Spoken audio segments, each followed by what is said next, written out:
Hello, good morning class. So you are aware that we are doing the chapter light, and under this unit we have started the first chapter called refraction of light through plane surfaces.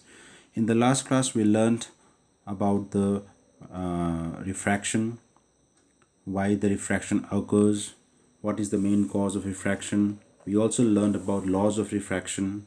Then we learned about refractive index, and we also saw the formation of image, multiple image, when incident light strikes on a thick glass or a thick mirror. And we also learned about lateral displacement, especially when you learned about a rectangular glass slab. Here you saw that when a ray of light is incident, what happens? The refraction occurs as the light now enters from rarer to denser medium, so it bends towards the normal. In the second surface, what happens? The light is now traveling from glass to the air, so what happens? The emergent ray comes out, which moves away from the normal. And if you draw the direction of the incident ray, you find that this direction of incident ray and the emergent ray are parallel. These two lines are parallel, and this shifting of a ray of light is called lateral displacement. Now, why this direction of incident ray and the emergent ray are parallel? You must understand this. Why they are parallel? Because here the two surfaces, this surface and this surface, they are parallel to each other. That is why the direction of the incident ray, direction of the incident ray and the direction of emergent ray, they are parallel to each other. So that was what we have studied in the last class. Today we'll begin the unit B. In the unit B, you have to learn about refraction of light through a prism. So new topic are supposed to the new topic is what we are going to study here, that is prism. Now what is a prism? A prism is a transparent medium bounded by 5 plane surface. Now since we are studying about the refraction of light through plane surfaces, that is why we have a prism, whose surfaces are plane. How many? 5. So prism is a transparent medium bounded, guarded by 5 plane surfaces with a rectangular cross section. So now if I have to draw a prism looks somewhat like this. This is a prism.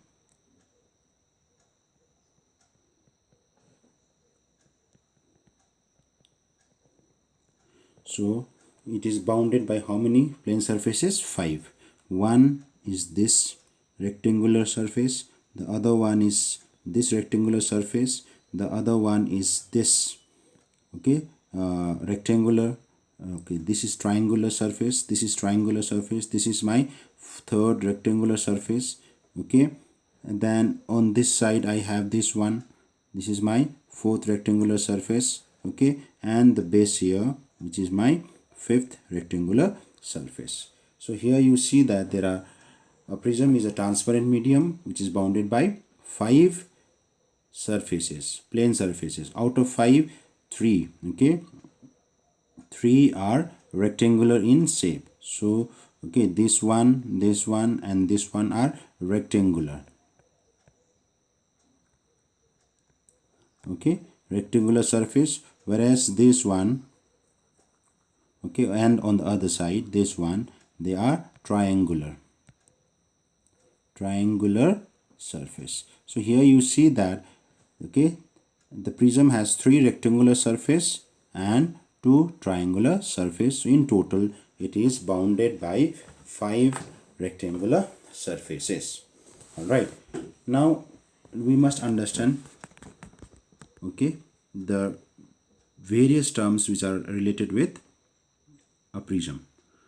Now this is the point which joins the two rectangular surfaces, okay, this one and the other one here. All right, so these two surfaces are called as refracting, okay, surfaces, refracting surface 1, and this one is the second refracting surface. And this line, the line or the point which is combining or joining these two refracting surfaces is called refracting edge. What do you call it? Refracting edge. And this is the side on which the prism is resting on this surface, so this one will be called as base. Okay, what do we call it? We call it as a base. Okay, and the angle, this angle, okay, which is separating, so this is one refracting surface, this is another refracting surface. These two refracting surfaces makes an angle here. This angle is called angle of prism, denoted by capital letter A. What do we call it? Angle of prism. How do we denote it? By capital letter A. Is it understood? Is there any doubt here? So if you are getting confused, okay, let me again draw the prism. Okay, so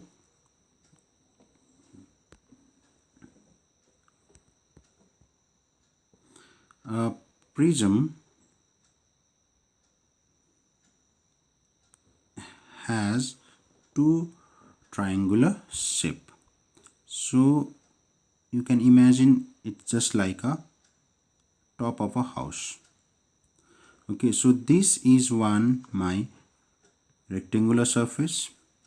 Similarly here you will have on the base, you will have one more rectangular shape, and on the other side this one will have another rectangular surface. So you have 1, 2 and this one, okay, 3 rectangular surfaces.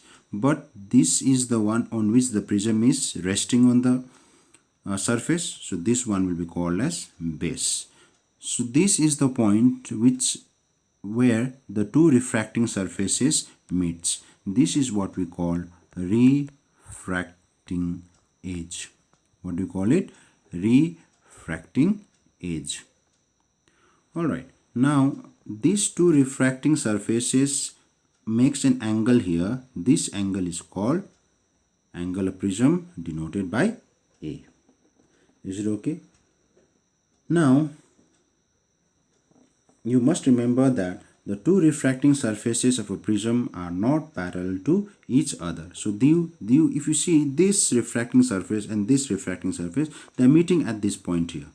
So it is very clear that they are not parallel. So the refracting surfaces here are not parallel. Just if you think of the previous one, the glass slab. Here in the glass slab, what was happening? The two surfaces, the two refracting surfaces here and here, they were parallel to each other, isn't it? But in case of prism, they are not parallel to each other. Okay, the two refracting surfaces. Now, whenever we are drawing a ray diagram, see, this is our glass block. But if I have to draw a three-dimensional glass block, or three-dimensional glass block would look somewhat like this, isn't it? Yes, but we are just drawing a two-dimensional diagram to represent a glass block, rectangular glass block. This is how we drew in the last class, isn't it? Similarly, this is our three-dimensional figure of prism. But when we are drawing a ray diagram, we draw only the principal section. Now, what is the principal section? Principal section means this one, okay, this area which is in the shape of a triangle. This is what we are going to draw, and this section is called as principal section. Okay, if I name it, it will the name will be ABC. So this is how we draw a prism, ABC. Is that okay? So now let's see how the ray of light gets refracted when it passes through a prism. Okay, so when the ray passes through a prism, how does it behave? So now we will proceed to the next page where we learn about the refraction taking place in a prism. So here I have a prism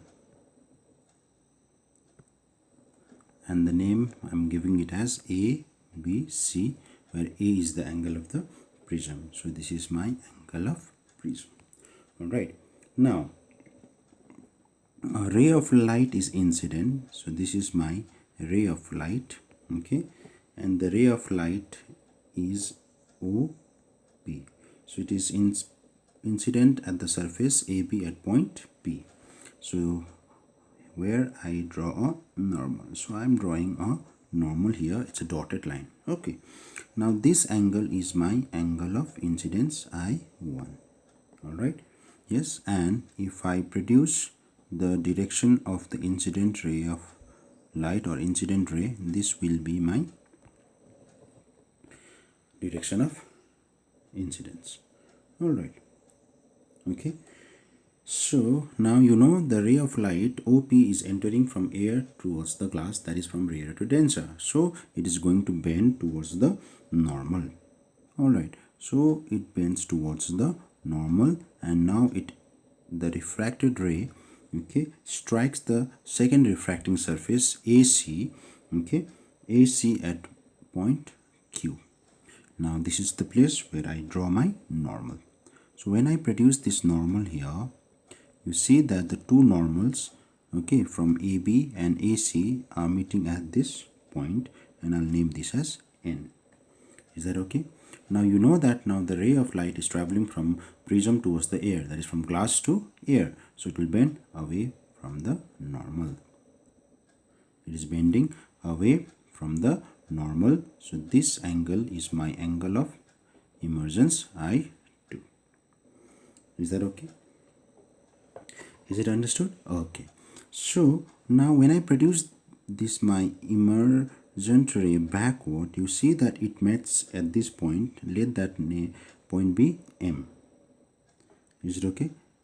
Are you getting my point? So here my, okay, here this P, M and L, this dotted line represents my direction of incident ray. So here you see that when I produce this, okay, when I produce this emergent ray backward, okay, it forms an angle here. Means my incident ray was supposed to go in this way, but now it has bent and going in the direction of QR, isn't it? So this is the what? Deviation. This is the angle by which my incident ray OP is getting deviated. So this angle is called angle of deviation, denoted by the Greek letter delta, and this is how we draw delta. Okay, so this is my angle of deviation. So this is how my emergent ray comes out from the prism. So unlike in your rectangular glass slab, emergent ray was parallel to the direction of, or you can say parallel to the incident ray, but here you say that incident ray and the emergent ray, they are not parallel to each other. Why? Because the two refracting surfaces of the prism here, AB, okay, and AC, they are not parallel to each other, but they are inclined to one another with an angle A, which is called as angle of prism. Alright, now we will try to relate the relationship or get the relationship between the different angles here. Is that okay? Alright, so now if you see here, this is my, okay, let me change the color for my refracted ray. If you see, this is my refracted ray, right? So this is my angle of refraction number 1, and this is my angle of refraction R2, R1 and R2. This is the deviation that is taking place at first instant. Let me name it as delta 1, and this is the deviation that is taking place at the second refraction on the surface AC. Let that be delta 2. Are you getting my point? Delta 2. Okay, Now you must understand here that if I consider the triangle, okay, triangle PMQ, my triangle PMQ looks somewhat like this. This is my P, this is my M, and this is my Q. This angle is my delta, this angle is my delta 1, and this angle is my delta 2. Now here you see that in this triangle, this is my exterior angle, and these two are my interior, okay, interior opposite angles. And you know from the uh, laws of triangle, exterior angle equals to, isn't it, exterior angle equals to sum of two interior opposite angle. So here I'll get the value as delta, that is my exterior angle, equals to delta 1 plus delta 2, delta 1 plus delta 2. Is it understood? Okay. Now again let me change the color here to indicate you what I'm, or which angle I'm talking about. Now if you see this line and this line, they are intersecting each other, so this angle and this angle will be equal because they are vertically opposite, isn't it? It is from the angles of straight lines, isn't it? So from here you see that angle, okay, let me again take my black ink. Angle I, that is I1, angle of incidence, equals to, okay, how much? R1 plus delta 1. So from here I get my delta 1 as I1 minus R1. So I'm trying to get the relationship between the angle of prism with the angle of deviation. Okay, so I get the value of delta 1 if this is my equation 1. So here my delta 1 ko value pi. Similarly, if you go to this two lines here, okay, please follow the diagram here. This angle I2 will be equal to the sum of these two because they are vertically opposite again, isn't it? Yes. So my, from there I'll get delta 2 as I2 minus R2. All right. Are you getting my point? Did you get here? Did you understand till here? Okay, fine. Now if I go to the next page, so here I see that I get that delta equals to delta 1 plus delta 2. So when I replace the value of delta 1, I get I1 minus R1 plus I2 minus R2. Isn't it? Yes, this is what I get. So from here I get delta equals to I1 plus I2. Okay, I'm bringing the two angles together. Okay, minus R1 plus R2. Is that okay? Now again let me go back to the figure here. So now when you see here in this figure, if you see the angle APN,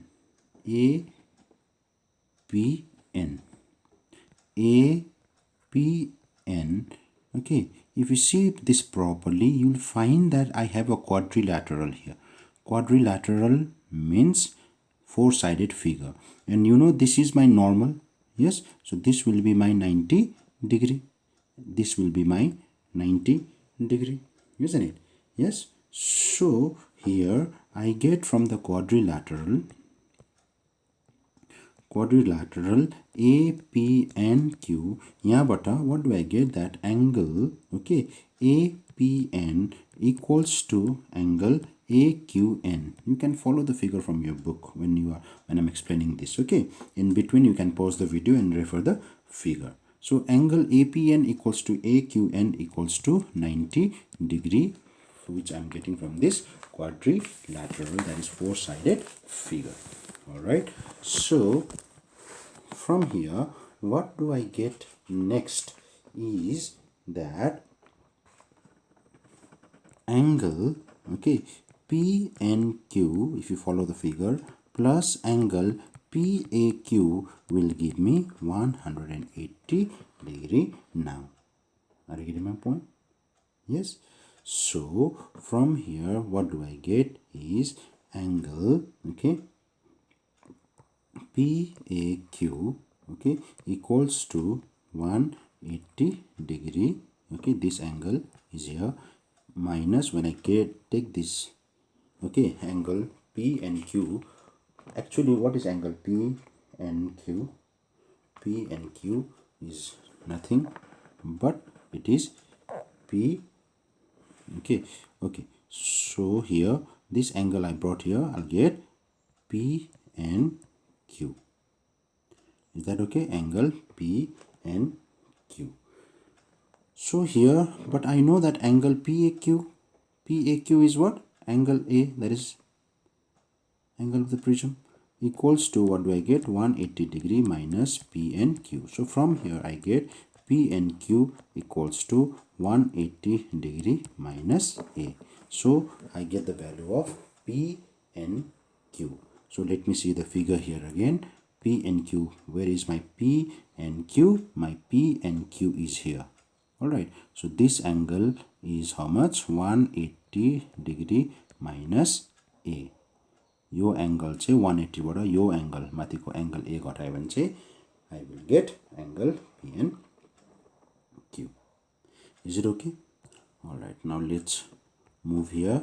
So now again, if you see the triangle, but in triangle P and Q मा हेर्यो भने चाहिँ के हो खासमा P and Q?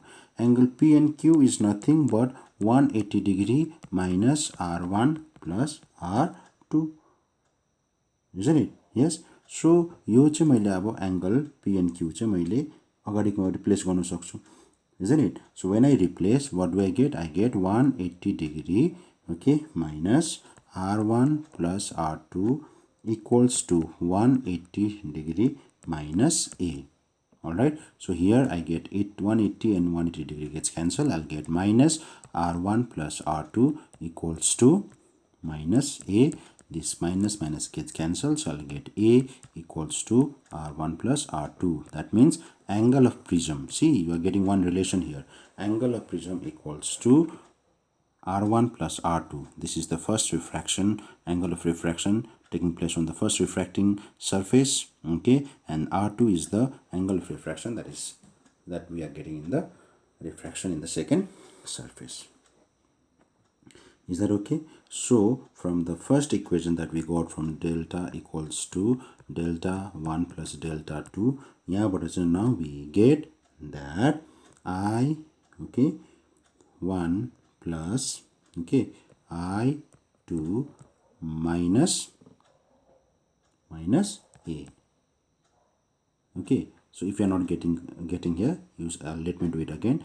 Delta, that is angle of deviation, equals to delta 1 plus delta 2. Yo paako thiyo hamile, isn't it? Yes. So from here what do we got? We got that delta equals to I1 plus I2 minus R1 plus R2 paako thiyo, isn't it? Yes. So here I get delta equals to I1 plus I2 minus यो भनेको चाहिँ भर्खर हामीले यहाँ के पायो? Angle A पायो. So minus A. So from here I can get this, write this as del I1 plus I2 equals to angle of deviation plus angle of prism. So this is what we ultimately get. This is the relationship between the angle of deviation, that is delta, and the angle of prism. So basically what I'm trying to show you here is that if you want to see it again in that figure, okay, here in this figure, now what I'm trying to show you here is that when this deviation, okay, plus angle of prism, okay, is equal to angle of incidence here plus angle of emergence. Okay, so now if I show you again properly here, okay, okay, let me show you here. Let me create some space here.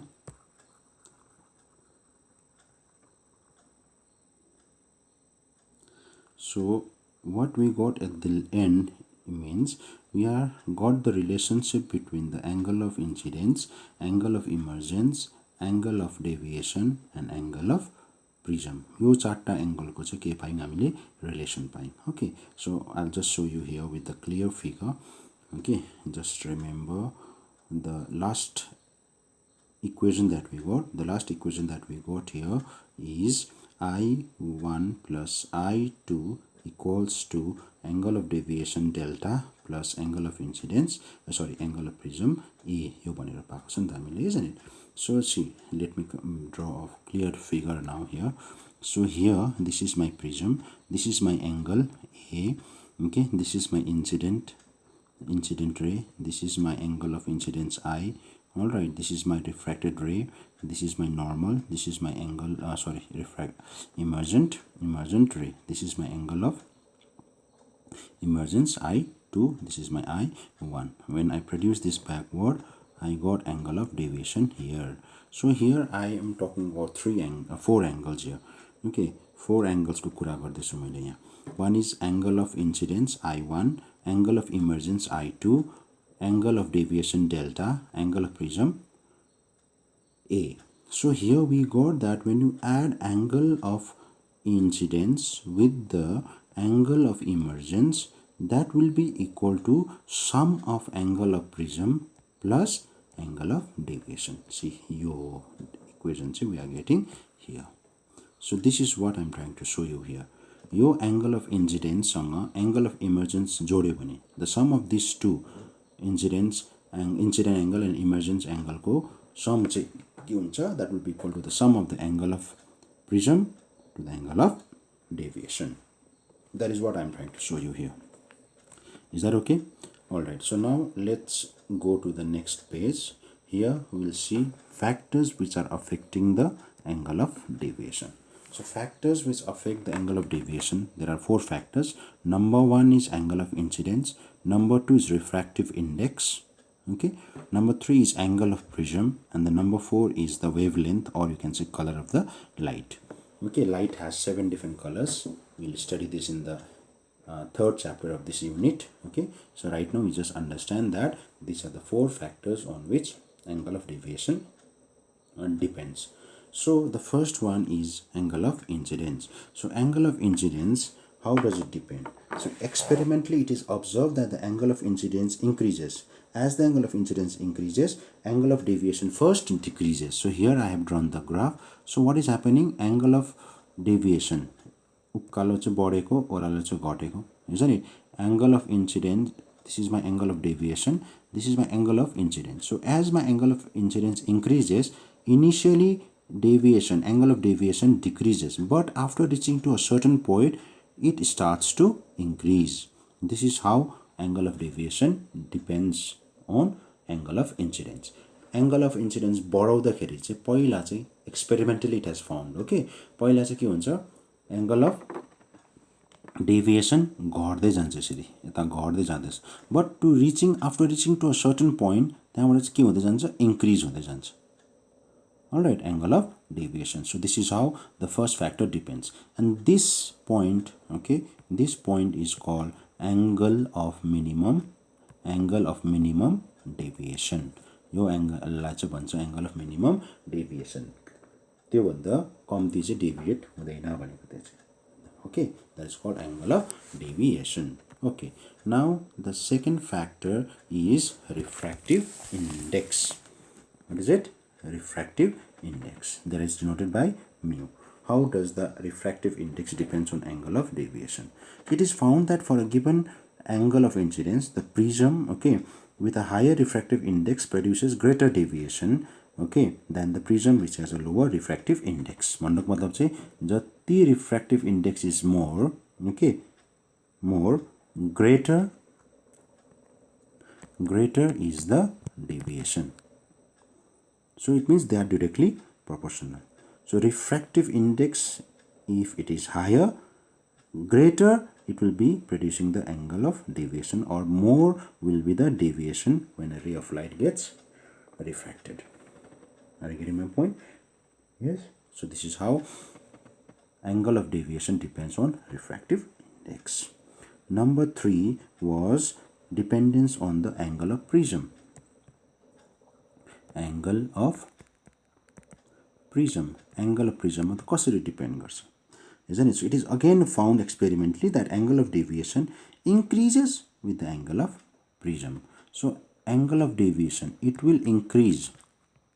Angle of deviation or deviation, simply deviation gets increased with the increase in angle of prism.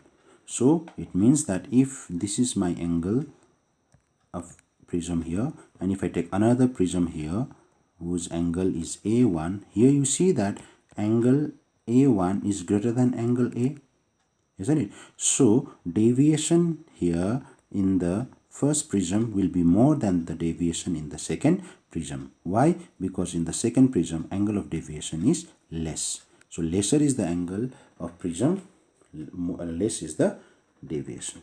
All right.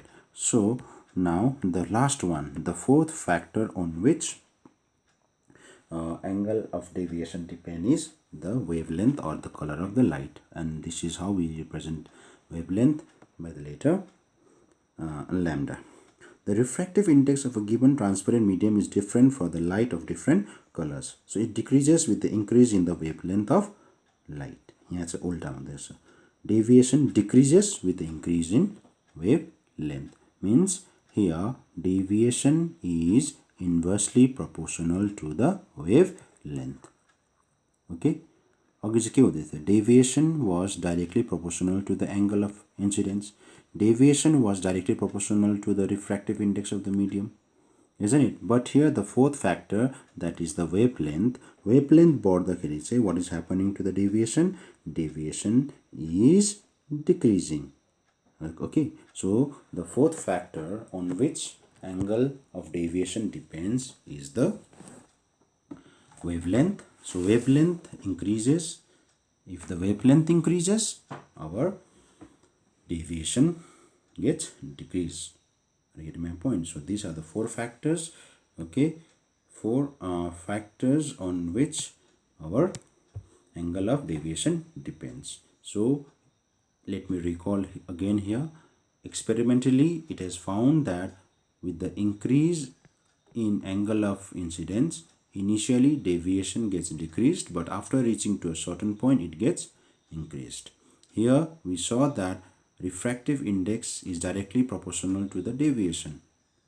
Deviation will be more if the refractive index of the material is more or greater. Okay, here deviation is again, we saw that deviation is again directly proportional to the angle of prism.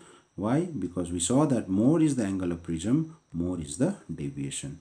And the last one, we saw that angle of deviation or deviation is inversely proportional to the wavelength, because if the wavelength increases, deviation decreases. All right, so I hope you have understood here. Okay, if you find any confusion, please do let me know. Okay, is that okay? So today's assignment will be write question number 1, define the term angle of deviation. Question number 2, what is a prism? And question number 3, okay, state the 4 factors which affects the angle of deviation. So these are the 3 assignment for today. All right, so that's all for today. Have a good day.